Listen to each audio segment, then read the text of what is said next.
dijiste y no encontré nada más que tu suciedad. Un trueno me espera y vos te quedas afuera, te quedas atrás. Hice un alto, serené mis campos, hubo una erupción, fue la mina que explotó. Tras tus pasos, tras tus pasos, tras tus pasos, tras tus pasos.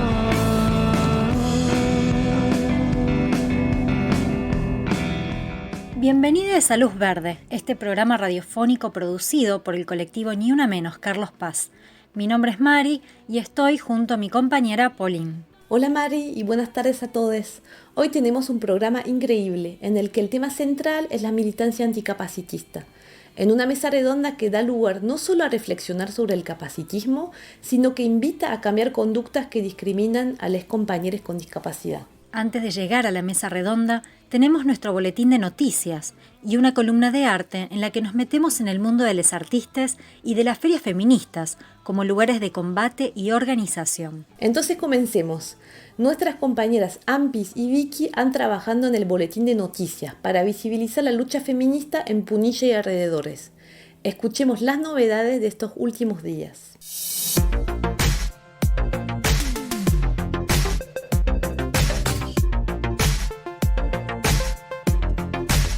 Bienvenidos a esta nueva columna de actualidad. Mi nombre es Amparo y junto a mis compañeras Clary y Anahit vamos a estar repasando juntos y brevemente los últimos hechos que fueron noticia en Carlos Paz, la región y el país. En las últimas semanas se vivieron días de mucha angustia para vecinos de distintos barrios de la región, que fueron golpeados por las consecuencias de las llamas de los múltiples focos de incendio en el territorio cordobés. Sin embargo, a través de distintas acciones como colectas, donaciones de agua y frutas, además de que aguantaron el fuego como pudieron y con elementos precarios, quedó en evidencia que la organización popular no molesta, sino que transforma. El día 26 de septiembre a las 11 horas, en una gran convocatoria, se llevó a cabo el punillazo ambiental, en donde vecinos autoconvocados se reunieron en los jardines municipales para reclamar el cumplimiento efectivo de las leyes que protegen al bosque y en búsqueda de los responsables.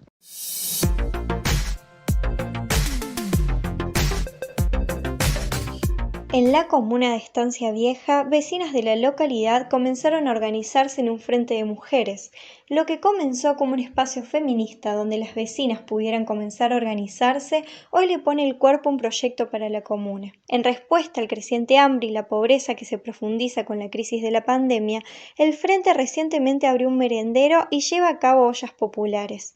Le pedimos un audio a nuestra compañera Anahit, quien participa en el mismo, para que nos cuente cómo se originó la idea y quiénes participan. Hola compas, ¿cómo les va? Bueno, me presento, soy Anahit Martina, soy parte de Isadora, Mujeres en Lucha, y bueno, en esta pandemia me encontró acá en Estancia Vieja, y bueno, frente a otras dos mujeres que son del movimiento Evita, hemos decidido hacer un frente de mujeres para batallar esta pobreza que estamos viviendo. Estamos haciendo un merendero que funciona los miércoles y los sábados. Sábado de por medio hacemos una olla para 20 familias. Y bueno, la idea es con estas mujeres después seguir trabajando cuando se levante la pandemia y formar un gran frente de mujeres con mujeres de Isadora, del frente del movimiento Evita y mujeres independientes sin ningún partido. Y bueno, estamos muy contentas porque la verdad que está saliendo muy lindo y nos está encontrando en esta lucha y en esta situación económica que la verdad que nos atraviesa a todas.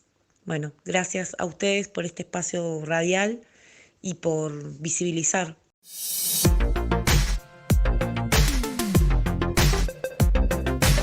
La ciudad de Córdoba fue el escenario de otro crimen de odio hacia una mujer trans. La víctima se llamaba Francesca Cornejo, tenía 63 años y vivía en el barrio Parque Liceo Primera Sección. Fue hallada por su hermano, quien al llegar a la casa encontró la puerta abierta y todo revuelto. Ivana Aguilera, presidenta de Devenir Diverse y referente provincial de la convocatoria federal Trans y Travesti Argentina, dijo sobre el crimen: los robos y ataques de este tipo a mujeres trans grandes de edad, como era ella, son más que usuales en Córdoba. Se aprovechan de la situación. Las víctimas son trans que están en situación de extrema vulnerabilidad, solas, desamparadas, y se terminan dando estos ataques. La investigación está a cargo de la fiscal de instrucción, Patricia García Ramírez, quien espera los resultados de la autopsia y de otros estudios a los efectos de tratar de determinar la causa de la muerte, ya que a simple vista no presentaba heridas visibles. Acompañamos el pedido de las compañeras trans de que se aborde la causa desde una perspectiva de género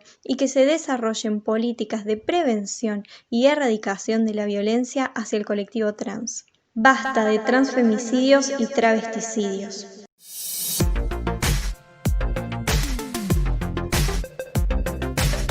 Ya hay casos confirmados de COVID en el penal de mujeres.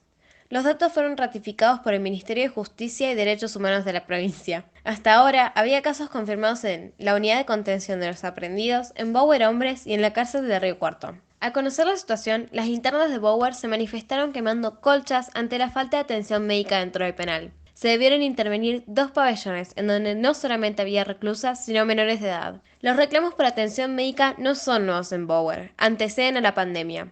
Recordemos que el año pasado, ante la muerte de Elsa Medina, se desató una ola de reclamos y protestas entre las internas por el deficiente servicio de salud y las pésimas condiciones sanitarias. Con la pandemia la situación se agravó y hasta se deja sin atención médica a los presos. Se supo, por ejemplo, que en la cárcel de varones no había ni siquiera un médico, ya que el que estaba habría dado positivo en COVID y no fue reemplazado. Familiares y penitenciarios se manifestaron frente a tribunales 1 de la ciudad de Córdoba pidiendo por atención sanitaria para los presos y que se revean las causas que fueron demoradas por la pandemia.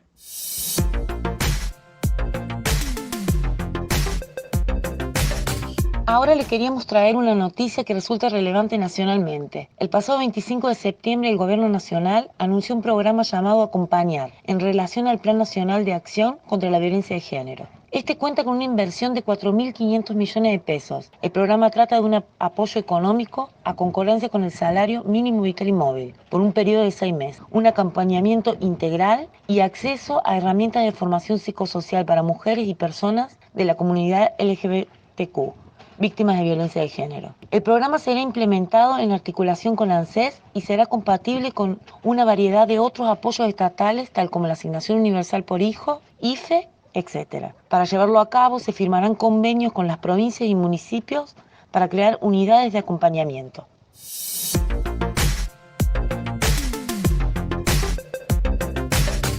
Para traer esta última noticia un poco más cerca, la provincia de Córdoba adhirió a este nuevo programa propuesto por la Nación. Esta decisión tomada por el Ministerio de la Mujer Provincial está acompañada también por diferentes medidas tomadas para erradicar la violencia de género. Una de ellas siendo el subsidio de subsistencia por 1 año, que le permite a la persona un periodo de búsqueda laboral, el pago de alquiler por 2 años y obra social. Celebramos que estas iniciativas se presenten en estos momentos de pandemia, cuando más son necesarias, y esperamos, más bien, demandamos que se lleven a cabo de manera efectiva y real en el menor tiempo posible.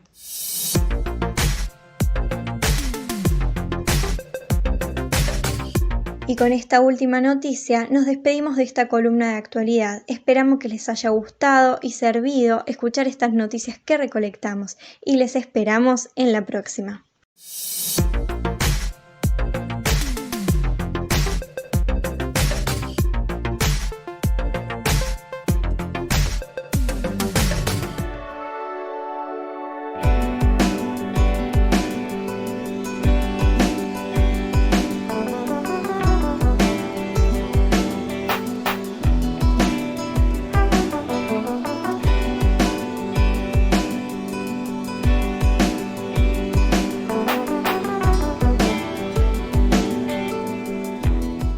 Gracias, chicas, por toda la información. Ahora presentamos la sección dedicada al activismo y el arte. Nuestras compañeras Clary y Rufa se interesaron esta vez en el mundo de las artesanas y el feminismo.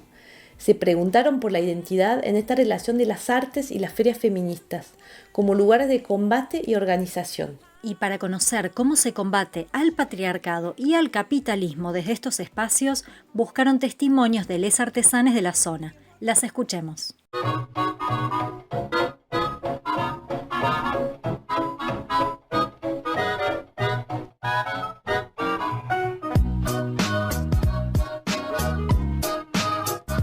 Buenas noches, abrimos una vez más el telón de la columna de arte, que es un espacio con fines diversos. Repasar la historia, festejar el arte, exigir el respeto que merece y conocer la maravillosa cantidad de artistas locales.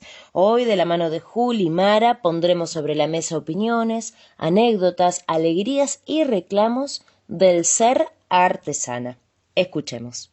Bueno, yo soy Juli Rebelles, hace más de 15 años que trabajo en ferias. Empecé atendiendo el puesto de mi hermana y bueno, hace más de 10 años que elaboro yo mis propios productos. Me dedico al macramé, que bueno, para los que no saben es un tejido hecho con nudos, sin agujas, solamente uso mis manos y una tablita que me acompaña para sostener los hilos. Eso hace que pueda desarrollar mi actividad en cualquier lugar. En general estoy en casa, en algún lugar de la casa, pero puedo hacerlo en el auto mientras voy a la feria, en la misma feria, bueno, en fin, en el patio de mi casa. Puedo trasladarme con facilidad y desarrollarlo donde pinte. Si bien esta es una fuente de trabajo en algún punto inestable, es decir, no es que uno maneja un número siempre igual a fin de mes y que sabes que vas a cobrar tu sueldo, va mucho más allá de eso. Hay ferias donde se trabaja mejor que otras. Además, bueno, dependemos bastante del clima, que es como el factor que más por ahí nos entorpece la actividad. Si llueve, el viento es una cosa tremenda siempre. Parece que esperar a que uno fuera a armar para levantarse el viento. Pero bueno, una vez acomodado todo eso, es una actividad muy gratificante. El espacio de feria siempre está acompañado de cultura, la música, los artistas que van circulando en los distintos escenarios, el olor a pochoclo en la plaza, los chicos jugando. Realmente es un ámbito lindo, te brinda la posibilidad de viajar, de conocer gente. Juli nos contó también la importancia del clima, es decir, cómo afectan a veces los factores climáticos, el viento o la lluvia, para poner una feria. Y pensamos qué interesante es esto, porque trata de una manera de habitar los espacios. Y no solo los espacios, sino los espacios públicos, que para las mujeres, para las diversidades, el salir de lo privado, de nuestras casas, hacia afuera, hacia las plazas, hacia lo público, siempre fue parte de nuestra identidad colectiva. Resaltamos el antagonismo de lo artesanal frente a la producción industrial. Bajo el primer concepto, cada producto es único, original e incluso tiene una esencia afectiva. Detrás de cada elaboración existe una historia y un estado de ánimo, una impronta, marca y corazón. Las personas valoran cada uno de esos objetos que no suelen encontrar en la cotidianeidad, que son un diamante en bruto entre tanta producción en serie. Soy una convencida de que cada ciudad, cada pueblo, tiene que tener un espacio específico destinado para esta actividad, con las comodidades para cada artesano, con el espacio para esas bandas, para que la cultura fluya ahí y que la gente pueda acercarse sabiendo con qué se va a encontrar, digamos. Agradecemos a Juli por coparse con el espacio y a través de sus bellas experiencias traernos un poquito del mundo de las ferias que tanto extrañamos recorrer. Mara, artista y artesana de nuestro valle, también nos compartió un poco de su mundo. La escuchemos. Mi nombre es Mara, mi nombre es civil, por decirlo de alguna forma. Tengo 23 años, estoy en los últimos años de la licenciatura en Artes Visuales de la Universidad Nacional de Córdoba. Y actualmente trabajo y me desempeño como artista y artesana. Como artista firmo como Marilla y como artesana en mi emprendimiento firmo como Cronopio Pintado. Que actualmente, es un dato ya del 2019 o 2018 si no me equivoco, en la que en el Museo Palacio Ferreira solo un 6% de su colección es realizada por mujeres, es decir, es un campo sumamente limitado y sumamente negado y difícil para ingresar siendo mujer. lo cual no sorprende, ya que, bueno, la historia de la humanidad, de la existencia, siempre nos ha desfavorecido. Asimismo, hay muchas agrupaciones de artistas, mujeres, que están buscando revertir esta situación y peleando por los espacios, que en realidad no solo se limita al hecho de ser mujer, sino que particularmente acá en la provincia de Córdoba, ese hecho ya también es problemático, porque en los museos de acá de la provincia, durante mucho tiempo, la mayoría de los artistas que exponían eran de Buenos Aires, o sea, ni siquiera en nuestra propia provincia teníamos la posibilidad de exponer quienes somos residentes. Resulta necesario problematizar los espacios que ocupamos y cómo los ocupamos. Por eso ella nos relata sobre la agrupación a la que pertenece, Feministas Trabajando. La agrupa Feministas Trabajando, Mujeres, Identidades y Sexualidades Disidentes, es justamente esta posibilidad que encontramos las mujeres para organizarnos y darnos unos espacios.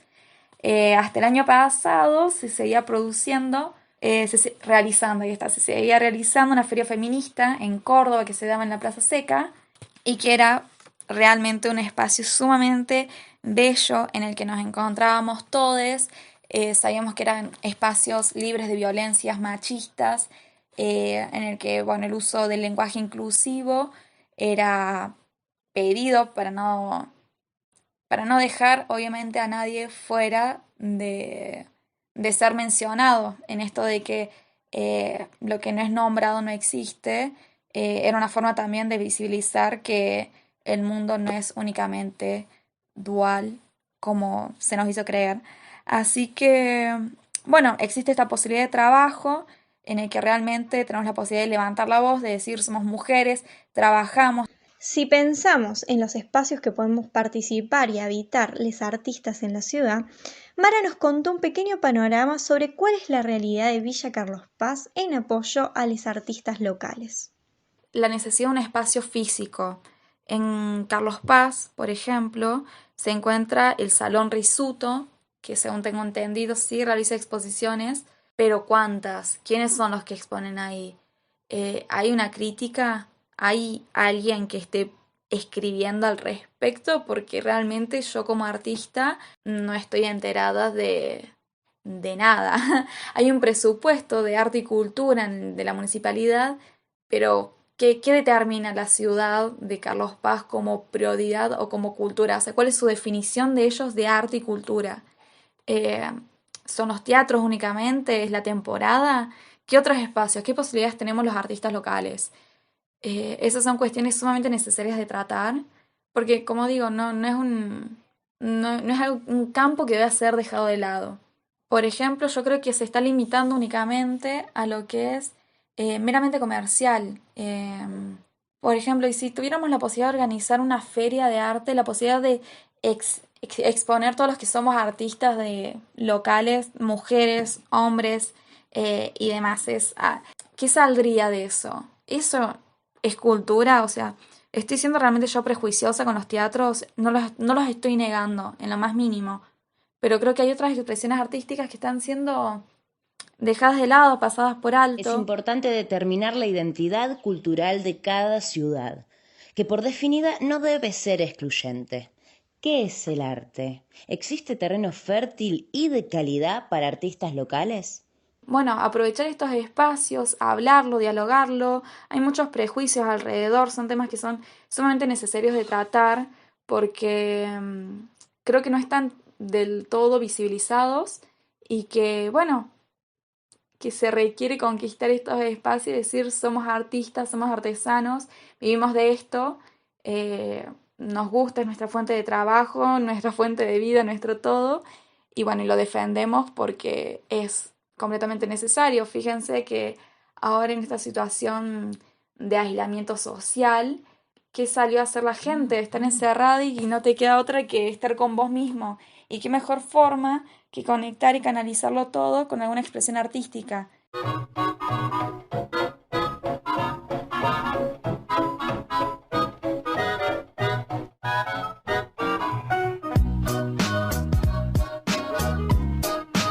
nos resulta muy positiva la diversidad de discursos que atraviesan el mundo artesanal, los enfoques, las vivencias que enriquecen el panorama. Estamos agradecidas y contentas de haber compartido esta columna y hacer presente la artesanía y la feria que tanto bien hacen a la cultura. Esta fue la nueva columna de nuestro programa. Esperamos que la hayan disfrutado tanto como nosotras disfrutamos hacerla. Nos vemos la próxima.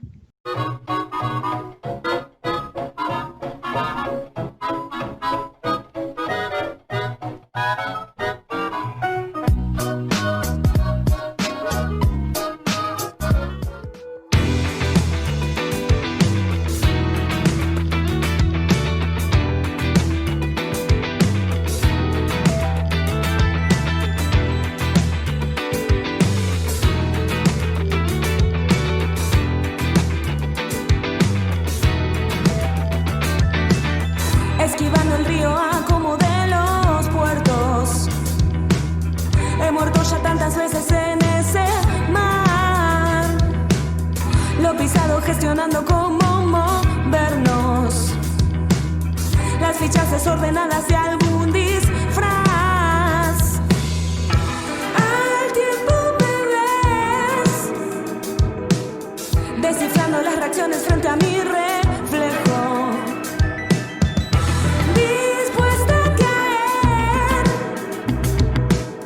Donde sea menos otra vez en tu juego. Estamos escuchando la voz de Daniela Esteves con su canción Estero. Ella nos ha prestado su tema para este programa. No olviden pasar por su canal de YouTube. La encuentran como Daniela Esteves, con S, no con Z. Y con la hermosa voz de Daniela de fondo nos vamos a la mesa redonda. En esta oportunidad hablamos con Florencia Santillán Ferreri y Rosario Perazzolo sobre el activismo anticapacitista, sobre las lisiades y sus derechos, sobre privilegios y urgencia. Les invitamos no solamente a escuchar, sino a repensar su cotidianeidad. Bueno, seguimos con este programa de Luz Verde y hoy traemos a la mesa redonda un tema que nos parece muy necesario visibilizar y hacer presente en el feminismo, que es el anticapacitismo. Como feministas creemos que nuestro movimiento tiene que luchar contra todo tipo de opresión y hacer consciente los privilegios que unas tienen frente a otras para poder cuestionar. Sostenemos un feminismo diverso, plural, y para ello todas las voces y señas tienen que estar presentes y tienen derecho a estar presentes. Así que para profundizar este tema del activismo anticapacitista y su vínculo con el feminismo, estamos acá en esta mesa redonda virtual con Florencia Santillán Ferreri y con Rosario Perazzolo, así que mil gracias por estar acá. ¿Se quieren presentar para arrancar? Bueno, arranco. Bueno, como dijo Pau, mi nombre es Flor Santillán. Yo vivo acá en la ciudad de Villa Carlos Paz, integro el colectivo Ni Una Menos de acá de la ciudad, formo parte de la comisión directiva de la Asociación Civil Empoderar, que es una asociación civil de la ciudad que trabaja en torno a lo que es la atención y prevención de las violencias. Soy usuaria de silla de ruedas, soy comunicadora, soy autora del libro Maldita Lisiada, pero ante todo, y creo que por ahí es una gran definición en sí misma, soy feminista, y digo que es una gran definición en sí misma porque entiendo que cuando nos percibimos y nos reivindicamos como feministas, cada una de las cosas que hacemos, las hacemos desde una perspectiva feminista. Así que esa sería mi presentación y obviamente la acompaño con el agradecimiento a Luz Verde, no por la invitación en términos individuales, sino por traer el debate del anticapacitismo a esta parte del feminismo también. Bueno, mi nombre es Rosario, yo soy de la ciudad de Córdoba, soy lisiada, soy cineasta y hago activismo disca también, ya hace muchos años. Actualmente soy la codirectora y la co-guionista de una serie sobre sexualidad, orgullo y discapacidad que está por estrenarse, así que estamos muy contentas. Hago militancia por la discapacidad ya hace muchos años. Siempre es una deuda pendiente la cuestión del feminismo y la discapacidad, que creo que en pandemia eso se incrementó porque al estar todas en igualdad de condiciones, creo que hay una exigencia mayor y bueno, un placer también estar acá y agradezco la invitación para que se abran y se sigan dando estos debates, digamos. en primera persona. Bueno, de nuevo muchísimas gracias por estar acá. Y queríamos, bueno, para arrancar y adentrarnos un poco en el tema, queríamos saber que nos cuenten por qué es necesaria la militancia anticapacitista. Y bueno, la pregunta que va implícita en esto es, ¿qué es el anticapacitismo y de qué estamos hablando cuando hablamos de esto, no? El capacitismo para la gente con discapacidad es la forma de opresión que se ejerce sobre ese grupo de personas. Es como el patriarcado para el feminismo, es como la homofobia para la comunidad gay. El capacitismo es esa forma naturalizada que tiene la sociedad para hablar en cuestiones de capacidades, de los cuerpos y sus funciones, que dejan afuera un montón de diversidades corporales y funcionalidades diversas. Capacitismo, por ejemplo, si queremos dar un ejemplo, si queremos hacer un evento que consista en subir una escalera, sería un evento capacitista, porque no todas las personas pueden participar de ese evento. Utilizar frases como vamos a hacer una sociedad que camina, es una frase capacitista, porque no todas las personas caminan. Es la forma que tiene la comunidad de gente con discapacidad para nombrar esa forma de opresión. Obviamente que es una palabra muy nueva para mucha gente que está en la militancia, porque no solo que la discapacidad nunca es un tema político, sino que está invisibilizada la forma de opresión hacia la gente con discapacidad, porque nadie cree que se oprime a la gente con discapacidad. Siempre se cree que es algo tan intocable o algo tan angelado como ¿quién se animaría a hacerle daño a alguien con discapacidad? Y no es una violencia tan explícita como ser gay y que te caigan a trompadas, o ser trans y que te asesinen, pero hay una violencia de la discapacidad que está mucho más naturalizada y es mucho más difícil de erradicar, porque ni siquiera pasa a ser agresiva de una forma visible, a la misma forma que estamos acostumbradas a ver las violencias o las opresiones. Entonces, el capacitismo en sí mismo viene a cuestionar si a la comunidad de gente con discapacidad se la oprime y de qué forma, digamos. Sí, en cierta forma, y para agregar a lo que dijo Ro, el capacitismo viene como a instalar de que hay cuerpos que valen más que otros, ¿no? A partir de sus capacidades o de sus supuestas capacidades valen más que otros.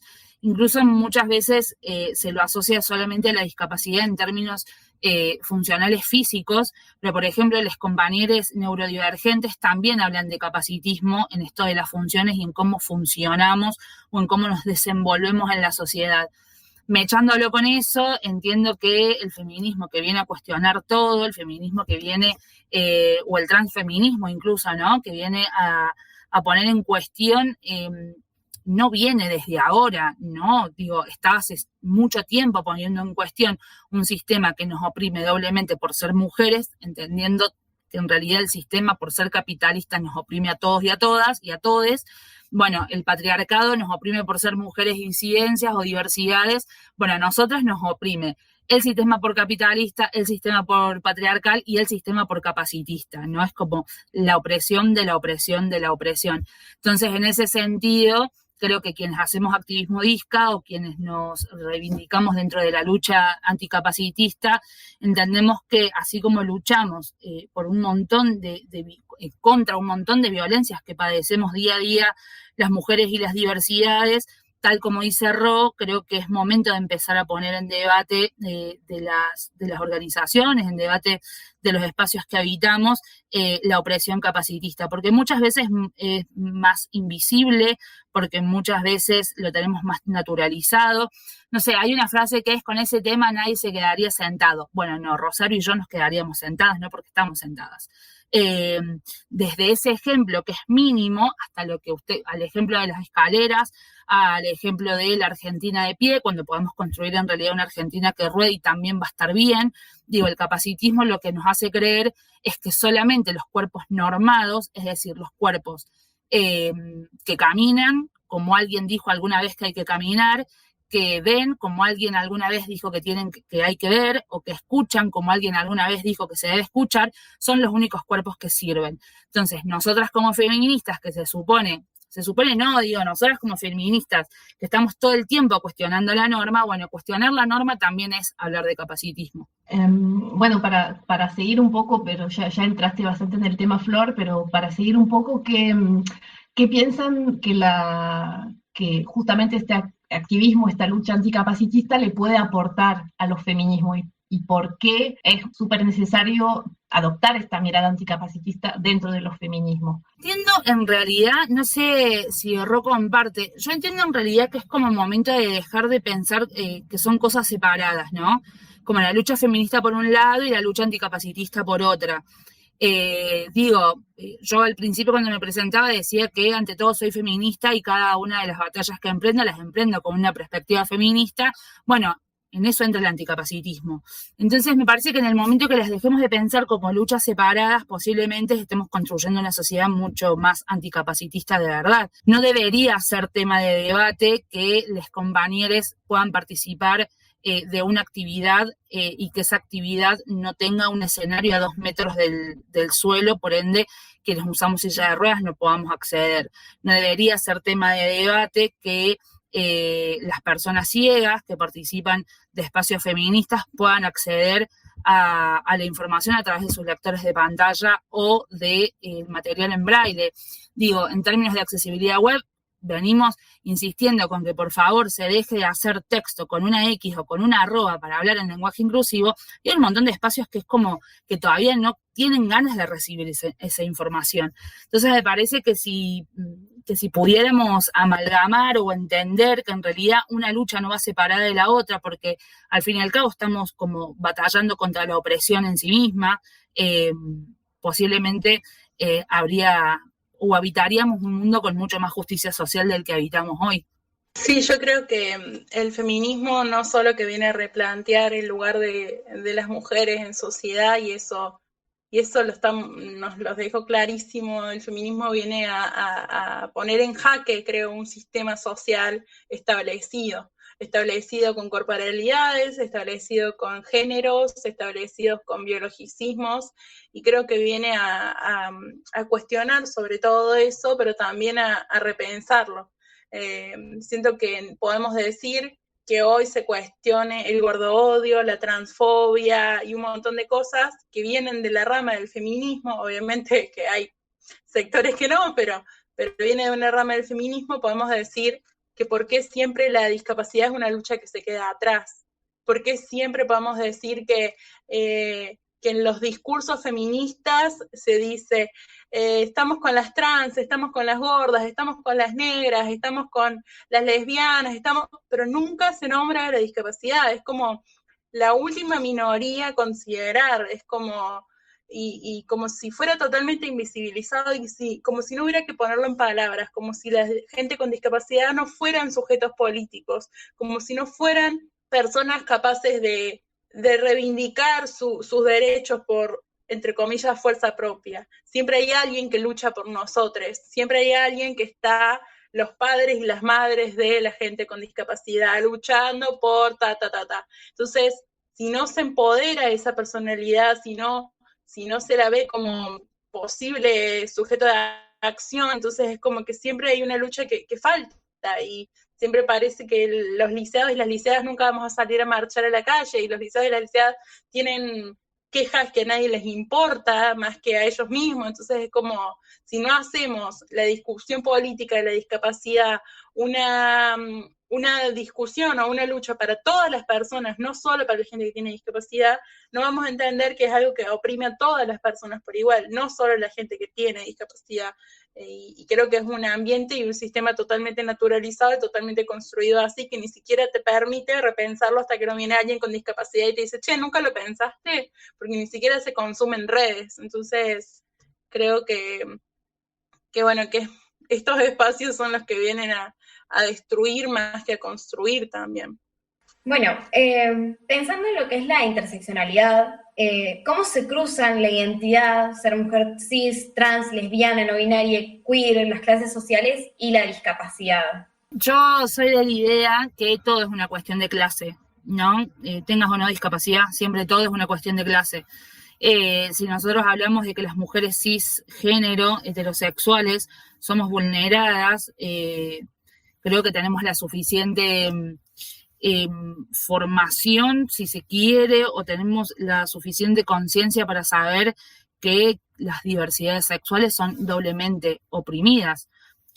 Bueno, en la discapacidad pasa lo mismo. Insisto, creo que el gran problema sigue siendo que nos piensen por fuera de como el resto, que creo que es un poco lo que decía Ro recién, como que siempre es como que estamos allá en algún lugar raro en donde nunca nadie nos ve, entonces siempre es como, bueno, la gente y las lisiades, ¿no? Como una cosa rara que anda por ahí al costado, siempre como en un costadito.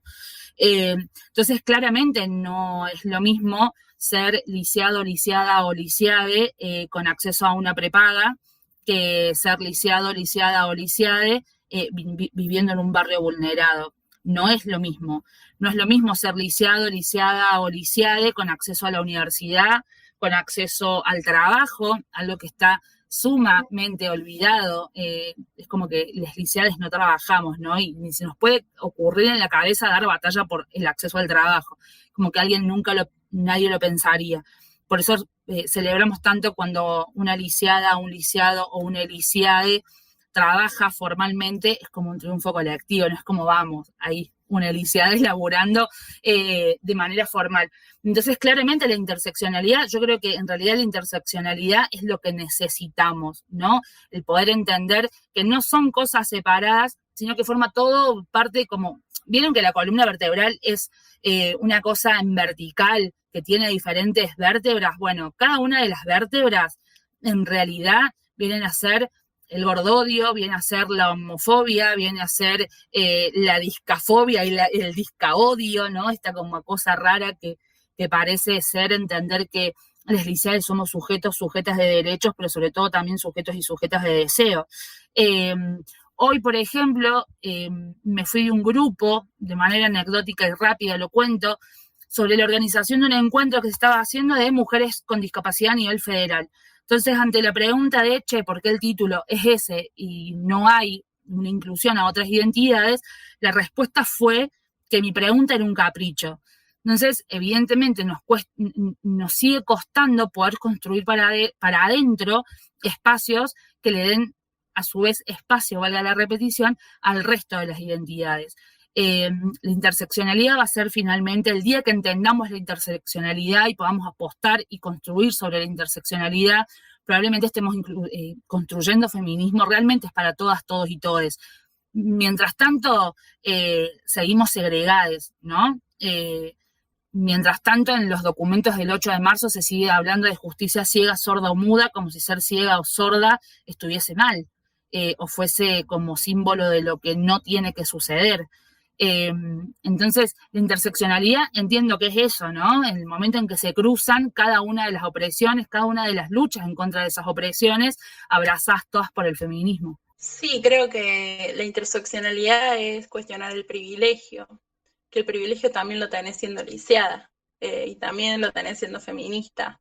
Y obviamente que cuando una es mujer, cree que una mujer cisgénero heterosexual siente un montón de opresiones y cree que forma parte de un patriarcado que la condicionó toda la vida, pero si no existe la interseccionalidad nunca vas a ver más allá de tu propia opresión, nunca vas a ver que hay otros grupos o otros sectores que están viviendo otras vulnerabilidades que son totalmente distintas a las que simplemente se rebajan a ser mujer cis y heterosexual. Entonces, porque por ejemplo, yo uso silla de ruedas, pero ¿qué pasa si yo usara silla de ruedas y soy negra? ¿Qué pasa si uso silla de ruedas y soy trans? ¿Qué pasa si veo una villa? ¿Qué pasa si X? Siento que se vuelve un contexto distinto a la hora de luchar, y como dijo Flor, esto de pensar en el privilegio de clase, no es lo mismo para una persona en silla de ruedas tener acceso a poder tener una silla de ruedas, a tener que arrastrarse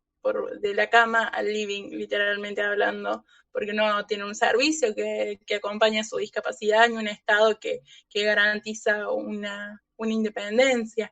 Entonces, a la hora de hablar de interseccionalidad, es replantear de que nadie tiene la razón de nada, y nadie sabe nada, sino que todo el mundo tenemos que aprender un montón de cosas. Como decía Flor, esto de cuando se dice que la justicia es sorda, ¿sí?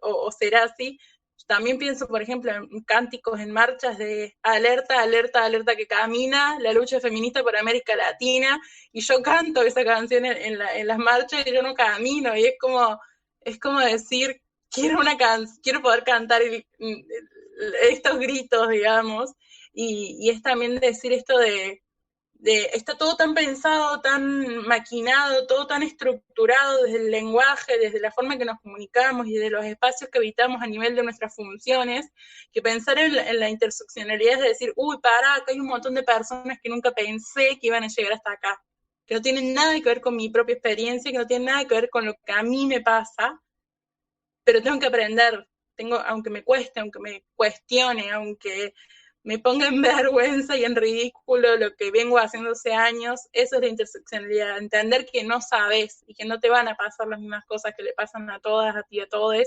sino decir, bueno, acá hay un punto donde tengo que dejar que otras personas me enseñen porque no me queda otra, si quiero construir desde ahí. En esto de si es lo mismo ser lisiado siendo cisgénero, si es lo mismo ser lisiado siendo pobre, digo, hay una creencia o algo que está instalado socialmente en base al capacitismo que tiene que ver con que las lisiadas no decidimos, ¿no? Que las lisiadas no sentimos, que las lisiadas no gozamos, que las lisiadas no experimentamos.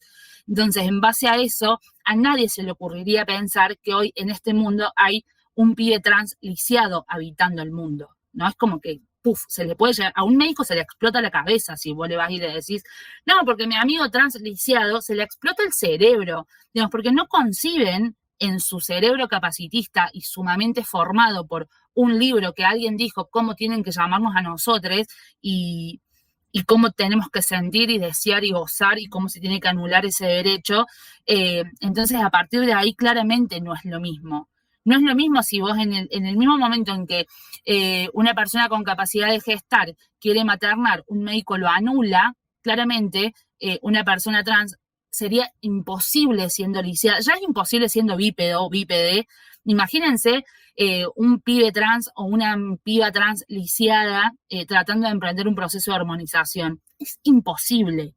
Digamos, en las horas sociales no te aceptan porque sos lisiada, imagínate si querés hacer un proceso de hormonización, no hay ningún tipo de posibilidad.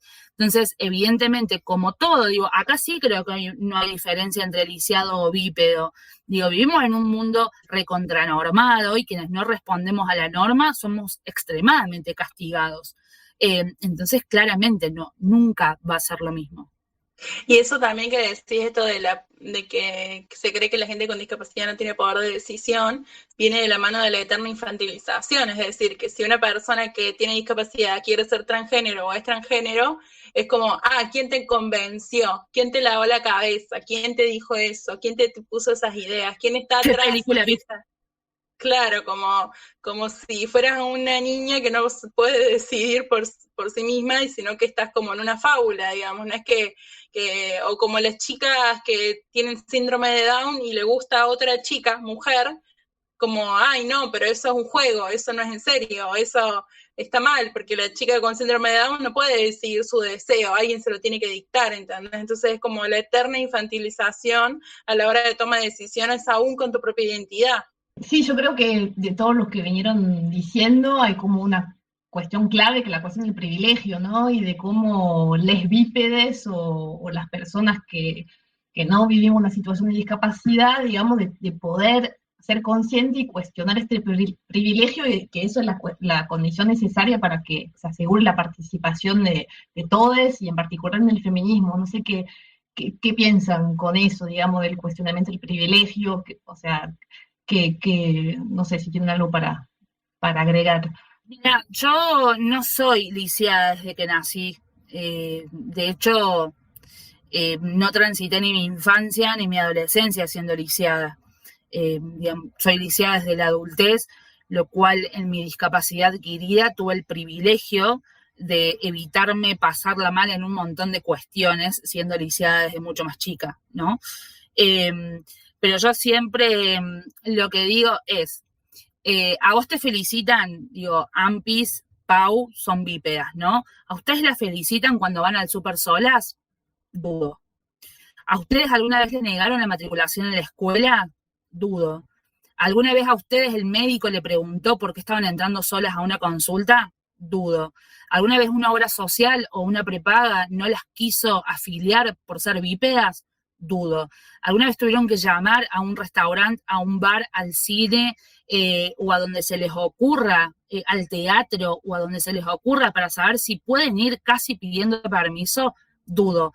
¿Alguna vez a ustedes les dijeron, bueno, pero te ayudamos, te levantamos las piernas y entras, no hay problema? Dudo. Si eso no es un privilegio, no sé, digo, por eso entiendo que les bípedes puedan cuestionarse ese privilegio, significa que van a estar cuestionando el capacitismo y el aporte que van a estar haciendo a la lucha anticapacitista va a ser inmenso.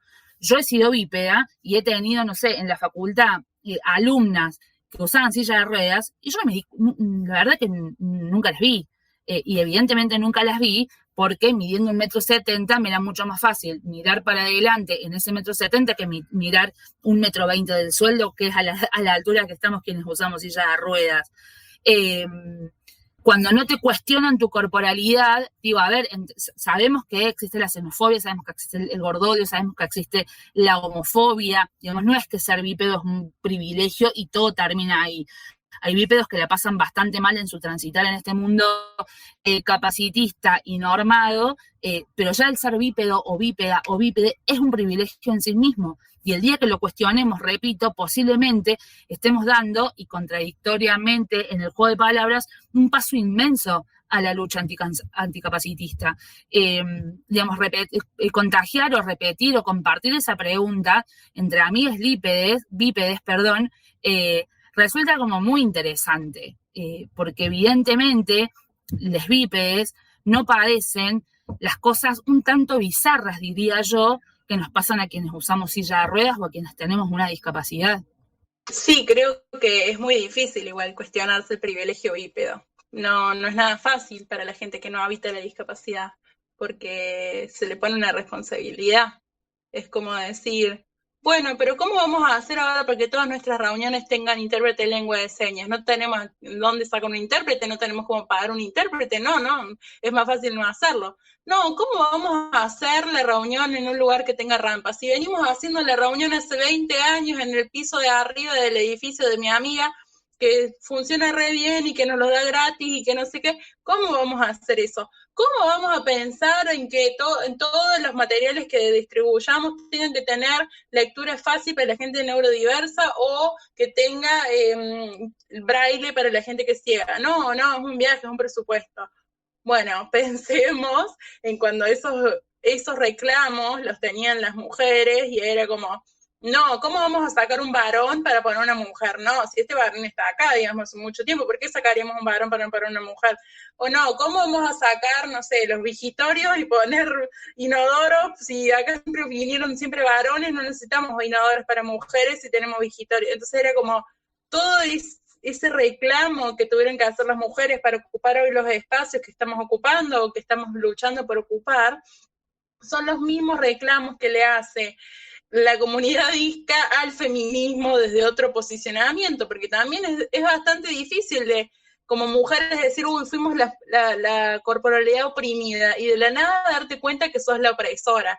Es como, no quiero estar ahí, me gusta más ser la que lucha por destruir eso. Entonces también es darte cuenta que inconscientemente estás repitiendo un montón de modalidades y un montón de modismos que oprimen a otro grupo de personas. Entonces, obviamente que es muy difícil, obviamente que duele, obviamente que es muy fácil de negarlo, porque uno no quiere verse a sí misma como alguien que oprime o alguien que niega espacios y oportunidades, pero exigirnos eso y poder darnos el espacio a sentirnos responsables de eso es lo que van a hacer que el feminismo siga siendo un espacio que invita y no que sectoriza y no que recluta y no que margina a otras personas, sino que sea un espacio de lucha, aunque la lucha sea cuestionar el espacio.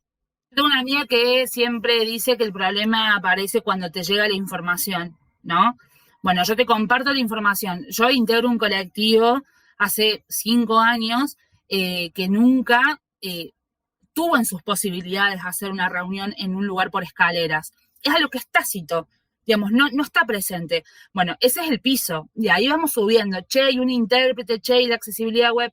Entendemos que no es lo que sucede en todos los espacios, pero si hay militantes, si hay activistas, si hay creadoras de contenido, si hay artistas y etcétera, que te están llevando una información y te están diciendo, lo llevo a las redes sociales, che, la verdad que no es mucho tiempo, no es plata, no pongas la X ni el arroba porque los lectores de pantallas no lo toman, y vos lo ves una vez, 2 veces, 3 veces, que lo siguen haciendo. Bueno, evidentemente no les interesó la información que vos le llegaste y tienen ganas o les fue muy difícil cuestionar su privilegio normativo y no van a ser quienes aporten en la construcción de feminismos anticapacitistas. Después está obviamente la decisión que tenemos que empezar a tomar las lisiades, ¿no? De qué espacios construimos y qué espacios no. Yo hoy, a los 28 años, siendo feminista, militando desde los 16, pero siendo lisiada hace 4, y cuestionándome o reprochándome todo lo que como bípeda no hice o no vi siendo militante, siendo feminista, yo hoy, en este momento de mi vida, no voy a aportar a construir un feminismo privilegiado que siga repitiendo las lógicas opresoras del capacitismo. Quien quiera hacerlo, que lo haga, digamos, con mi bocina de la silla de ruedas no van a contar ni un segundo. Digo, porque estamos todo el tiempo marcando muchas cosas. Bueno, les lisiadas también sufrimos violencia de género, les lisiadas también abortamos, les lisiadas también un montón de cosas, porque somos parte de esto. No somos una cosa aparte que luchamos con el feminismo. Somos feministas, formamos parte de los feminismos, lo estamos construyendo. No puede ser que también tengamos que estar pidiendo permiso para ser feministas o para construir el feminismo y a ver si las compañeras son tan copadas que nos dan un lugar. No, digo, el celebrar los espacios como Luz Verde, que hoy tenga entrevistando a 2 lisiadas, creo que tiene que ver eso. Pero, como hablé el otro día con una compañera, creo que va a ser mucho más fructífero el día en donde las lisiadas y les lisiades dejemos de hablar de lo que nos pasa siendo oprimidas y en realidad estemos hablando de economía popular porque estemos en las mismas condiciones que el resto de las compañeras y les compañeros. Bueno, todo muy bueno, la verdad, me encanta escucharlas hablar. Y para ir cerrando ya este espacio, queríamos preguntar, aunque ya como que lo estuvimos tocando, queríamos preguntar cuáles son las urgencias dentro del activismo anticapacitista, qué es lo que ahora necesitamos hacerle foco para visibilizar. ¿Tienen tiempo? No. Yo creo que hoy hay una cuestión que no sé si es por lo que más militamos las lisiades, pero que a su vez sabemos que es la más urgente, que tiene que ver con el acceso al trabajo. Digo, si ni siquiera tenemos la posibilidad de acceder al trabajo en las mismas condiciones que las demás personas, evidentemente todo lo demás no lo vamos a poder hacer. La Convención por los Derechos de las Personas con Discapacidad, que en nuestro país tiene carácter constitucional y toda una cuestión teórica que no viene al caso, habla mucho de vida independiente, no es todo el tiempo vida independiente. Está buenísima la vida independiente.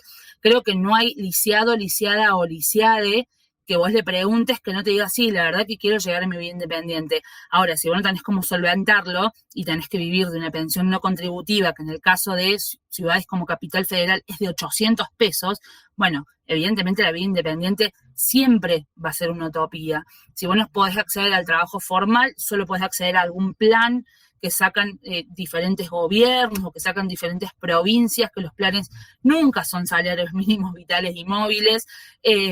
La vida independiente siempre termina siendo una utopía. Después, en lo personal, creo que hay una urgencia bastante grande de que empecemos a cuestionar al sistema médico, ¿no? Nosotros estamos inmersos en un sistema médico hegemónico, hablando de la alopatía particularmente, que a nosotros nos enseña constantemente y nos dice constantemente que lo único para lo que servimos como personas con discapacidad es para hacer rehabilitación. Y quienes no queremos responder a esa enseñanza alopática, es porque no hemos aceptado nuestra silla de ruedas. Esas son las respuestas que te dan. Entonces, me parece que el día que podamos cuestionar el ámbito médico, en donde, por ejemplo, se esterilizan mujeres con discapacidad sin consentimiento, en donde se les niega la posibilidad de maternar a las personas con capacidad de gestar solamente por ser personas con discapacidad, y en donde pasan un montón de cosas, estaremos dando también un salto cuanti y cualitativo en la lucha anticapacitista. Después hay un montón de urgencias que son obviamente la de todos los días, que podamos acceder a lo que tiene que ver con las denuncias en términos de violencia de género, por la accesibilidad, que podamos subirnos a un colectivo interurbano. Nosotros en nuestra ciudad no tenemos colectivo interurbano. Yo para ir a visitar a Roa su casa, dependo pura y exclusivamente de que mi hermano o alguien de mi casa me pueda llevar, porque de Carlos Paz a Córdoba no hay ningún transporte que tenga accesibilidad. Entonces, después hay un montón de cosas que forman parte de todos los días. La accesibilidad arquitectónica es una de esas, la accesibilidad en transportes es una de esas. Ro, completar el check. Sí, yo creo que hay una lógica muy capitalista también a la hora de pensar en los accesos, que es en pensar en el poder. ¿Qué le da poder a las personas en el mundo capitalista? Y obviamente que la primera respuesta que podemos pensar es el dinero. Y como dijo Flor, la urgencia de tener un trabajo es también la urgencia de poder tener dinero, de poder tomar decisiones, de poder tener poder. Cuando las mujeres pudieron salir a trabajar, cobrar sus propios sueldos, no depender de sus maridos, ocupar puestos de poder en el trabajo, poder acceder a la educación y a puestos laborales, se empezó a poner en igualdad de condiciones las cuestiones de poder. Esa mujer tenía un poder sobre un hombre, si queremos hablar en binarismos. Bueno, hoy la gente con discapacidad no tiene poder sobre nadie más, ni siquiera sobre sí misma. Una persona con discapacidad no puede ni siquiera a veces decidir qué ropa se quiere poner, porque tiene madres o padres que lo cambian con la ropa que le resulta más fácil a la hora de asistirlas. Entonces, si una persona con discapacidad no puede tener poder ni siquiera, no sobre otras personas, sino sobre su propia vida, estamos hablando de que nunca vamos a llegar a la independencia, nunca vamos a llegar a ocupar lugares de decisión. Si no hay gente con discapacidad en la política, ¿cómo las políticas públicas van a tener una visión accesible, una visión anticapacitista si no hay nadie que le importe o que sepa sobre discapacidad? Entonces, necesitamos que los accesos o los caminos hacia los espacios de poder de la gente con discapacidad estén otorgados y garantizados, porque en Argentina hay un cupo laboral para gente con discapacidad, como se aprobó para la gente transgénero, ya hace muchos años se aprobó el de discapacidad.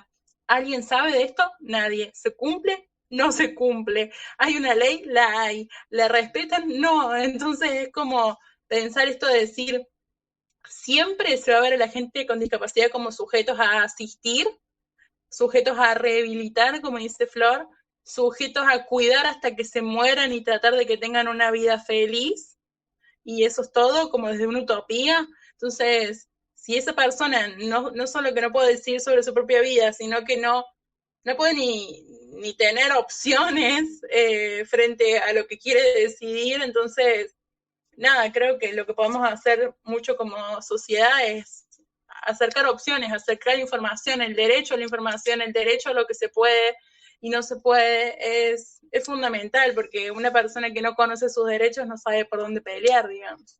Y creo que también hay que empezar puertas para adentro, del colectivo DISCA, empezar a construir referencias. Hay una frase que es la que sale de esa famosa convención de esto de nada de nosotros sin nosotres. Bueno, creo que justamente somos nosotras, nosotros y nosotres quienes tenemos que empezar a dar batalla en conjunto.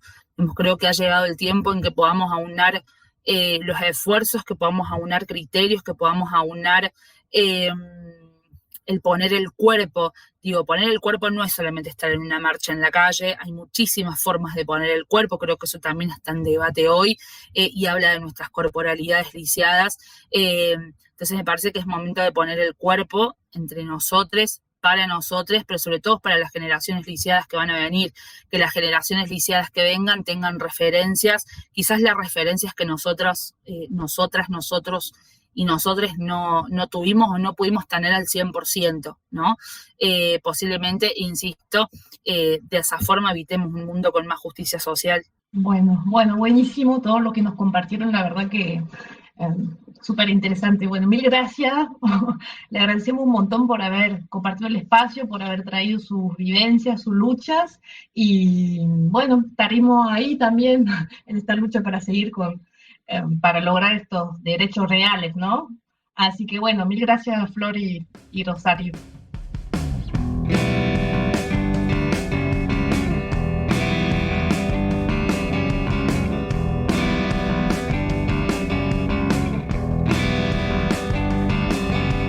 Ya busqué donde me dijiste y no encontré. Y llegamos al final de esta emisión de Luz Verde, el programa de radio del colectivo Ni Una Menos Carlos Paz. Agradecemos a todas las compañeras que le dieron forma a este programa y a Villanos Radio por el espacio que nos da cada 15 días, los viernes a las 19 horas. Nosotras nos despedimos. Somos Mari y Pauline. Esperamos que hayan disfrutado este programa, que es del colectivo Ni Una Menos de Villa Carlos Paz. Pueden buscarlo en Facebook, Instagram y YouTube como Ni Una Menos Carlos Paz. Hasta la próxima. Explotó.